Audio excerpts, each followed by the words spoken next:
Price Lord.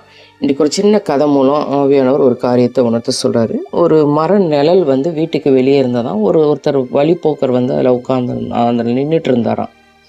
அப்போது அந்த வீட்டு ஓனர் வந்து வெளியே வந்து சொன்னாராம், யார்ப்பா அது இங்கே வந்து நிழலில் நிற்கிறேன்னா, பாரு ரோடு ஓரமாக இருக்கு, நான் மர நிழலில் நிற்கிறேன் அப்படின்னு. அது என் வீட்டு மரத்தினுடைய நிழல் அப்படின்னு சொல்லி அவர் வாக்குவாதம் பண்ணாராம். சரி, உனக்கும் வேண்டாம் எனக்கும் வேண்டாம், அந்த நிழலுக்காக நான் ஒரு 10,000 கொடுத்து அக்ரிமெண்ட் போட்டுக்கிறேன் அப்படின்னு சொன்னோன்னே, சரின்னு இவங்களும் அக்ரிமெண்ட்டு சைன் பண்ணி எல்லாம் முடிஞ்சிச்சான்.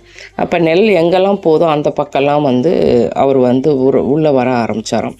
அப்போ காமன் ஸ்டோருக்குள்ளே வந்தோடனே இவர் உள்ளே வந்தாராம். அதுக்கப்புறம் வீட்டு வாசலுக்குள்ளே வர ஆரம்பித்தாராம். என்னப்பா உன்னோட பெரிய தலைவலியாக இருக்குது, ஏன் இப்படி பண்ணுற அப்படின்னு கேட்டால், எப்பா நிழல் எங்கே போகுதோ அதுக்குரிய ஓனர் நான் தானே, அப்போ நான் தானே அதை வந்து நான் ஹேண்டில் பண்ண முடியும் அப்படின்னு சொன்னாங்க. இது சரிப்பட்டு வராது, வா கோர்ட்டுக்கு போகலான்னு. கோர்ட்டுக்கு போனால் அவங்க என்ன சொன்னாங்கன்னா, இதுக்கு என்ன இதுவோ நிலுவையோ அதை பணத்தொகையை நீங்கள் திருப்பி கொடுத்துட்டு நீங்கள் ஹேண்டில் பண்ணிடுங்க, அதை நீங்களே சரி செஞ்சுக்கோங்க அப்படின்னு சொல்லிட்டாங்களாம் வக்கீல்.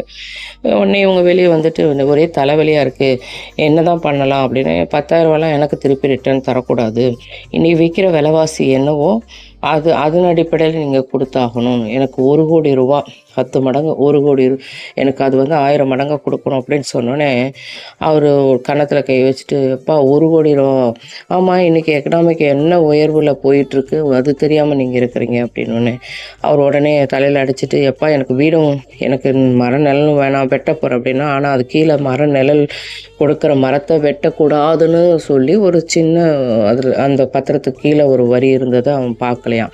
அப்போ இதையும் பார்த்துட்டு, ஐயோ என்னோட தலைவலியாக இருக்குது, இந்த வீட்டை நீயே வச்சுக்கோ அப்படின்னு சொல்லிட்டு அவன் கடந்து போனானாம். இது வந்து நமக்கு சிரிப்பாகவும் இருக்கலாம், ஆனால் இதில் ஒரு சிந்தனை இருக்கிறது.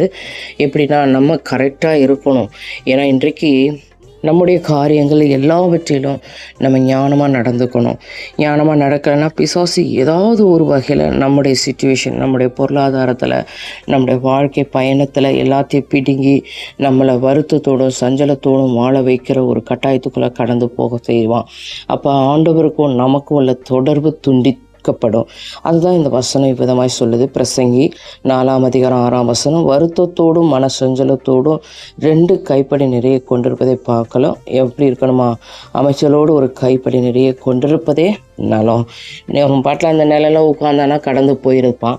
ஆனால் அவன் அதுக்குரிய அக்ரிமெண்ட் போட்டு அந்த 10,000த்துக்காக ஆசைப்பட்டு நிறைய காரியங்கள் எழுது. இன்றைக்கி நம்ம வாழ்க்கையிலும் சின்ன சின்ன காரியங்கள்னால ஆண்டவரும் நம்மளும் ஆண்டவருக்கும் நமக்கும் இருக்கிற அந்த உறவு இன்றைக்கு பிரிந்திருக்கிறது. இன்றைக்கி பிசாசு அப்படி தான் வஞ்சித்து கொண்டு வர்றான்.